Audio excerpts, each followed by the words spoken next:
Does Castor give any real effect on handling performance of a car? Yeah, so there are a few different effects to Castor. I don't know if Dave, if you caught my explanation at the start of the webinar. Obviously, it affects the amount of steering feedback, the steering weight. So what I mean by that is for a given amount of cornering force, let's say we're cornering at 1G for argument's sake, there'll be a certain amount of lateral force in the tyre, and the mechanical and the pneumatic trail on the tyre will sort of determine the moment arm over which that how much steering torque you end up with a result from that lateral force.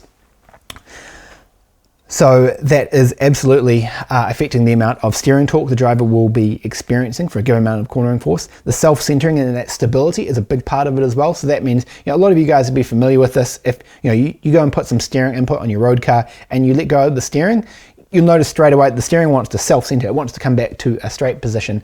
That's what Dave's talking about there with self-centering. The more Castor you have, the more self-centering ability you have as well. The quicker or the more aggressively it'll want to self-center. That's another effect. But probably in terms of the car setup and the handling, the most important one is that one I talked about before, which is in terms of it changes the amount of dynamic camber gain as well we get. So if you had zero Castor, the camber you have when you steer the front wheels is going to be exactly what you set as your static camber. The more positive Castor you have, the more dynamic camber you're going to have. So if we have a whole lot of positive Castor, when we add steering input, we're going to gain a huge amount of negative camber as we turn that front axle. So the important thing to understand there is you've got lots of different cornering phases.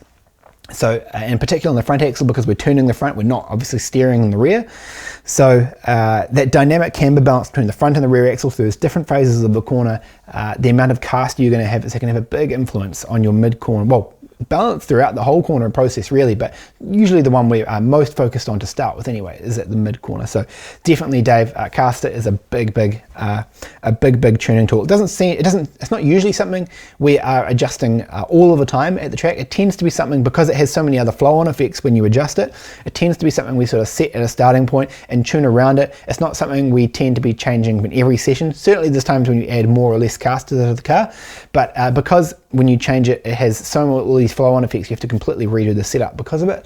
It tends to be things more like camber and toe that we tend to spend more time on, and maybe just change things like Castor between race weekends, usually not so much during, unless it's maybe one of your test points that you want to check. That question was taken from one of our free live lessons.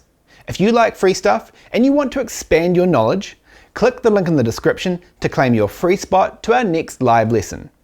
You'll learn about optimizing the performance and handling of your car on the racetrack, as well as improving your skills behind the wheel. Plus, you'll have the chance to ask your own questions, which we'll be answering live.